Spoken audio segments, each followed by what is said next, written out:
అందరికీ నమస్కారం. నేను మిరాజ్. ఆంధ్రప్రదేశ్కి సంబంధించి మాజీ పర్యాటక శాఖ మంత్రి ఎవరైతే ఉన్నారో రోజా గారు తిరుమలకు సంబంధించి ప్రసాదం కల్తీ విషయంలో ఆవిడ తన యూట్యూబ్ ఛానల్ ఏదైతే ఉందో దానికి సంబంధించి ఒక 2 పోస్టులు పెట్టడం అయితే జరిగింది. అదేంటంటే ఒకసారి మీరు చూడండి. వీరిలో తిరుమల ఎవరి పాలనలో బాగుంది అని ఈవిడ ఫస్ట్ పోల్ పెట్టడం అయితే జరిగింది. వీటికి సంబంధించి 2 ఆప్షన్స్ ఇచ్చారు. ఫస్ట్ది వైఎస్ జగన్ గారు, రెండోది చంద్రబాబు నాయుడు గారు. దీనిలో చంద్రబాబు నాయుడు గారికి 73% బాగుంది అని ఓటు వేయడం జరిగింది. సొంత ఛానల్ అయినప్పటికీ కూడా 27% మాత్రమే జగన్ గారి పాలన బాగుంది అని చెప్పడం అయితే జరిగింది. అంతేకాకుండా ఇంకోటి కూడా పెట్టారు. తిరుమల లడ్డూ కల్తీ విషయంలో తప్పు ఎవరిది అనుకుంటున్నారు? దీనిలో 3 ఆప్షన్స్ పెట్టారు.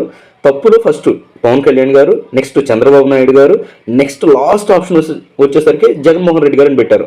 కానీ ప్రజలందరూ జగన్మోహన్ రెడ్డి గారు ఎగ్జాక్ట్గా 71% జగన్మోహన్ రెడ్డి గారిదే తప్పు, 21% అంటే 21 ప్లస్ 9 ఇవన్నీ కలుపుకుంటే ఏంటంటే మన బ్యాచ్ ఉంటారు కదా, diehard fans, Roja diehard fans, Jagan diehard fans ఉంటారు కదా, వీళ్ళు చేసిన దాష్టికం అనమాట అది. లేకపోతే అన్ని మతస్థులు కావచ్చు. అంటే సొంత ఛానల్ ఏదైతే ఉందో సొంత ఛానల్లో కూడా రోజా గారికి మింగుడు కార్యక్రమం షురూ చేశారు ప్రజలు. అందుకని చెప్పి ఆవిడ సొంత ఛానల్ని కూడా డిలీట్ చేసుకుని ఆ ఛానల్ అసలు నాది కాదు అనే విధంగా ఆవిడ మాట్లాడడం అయితే జరిగింది.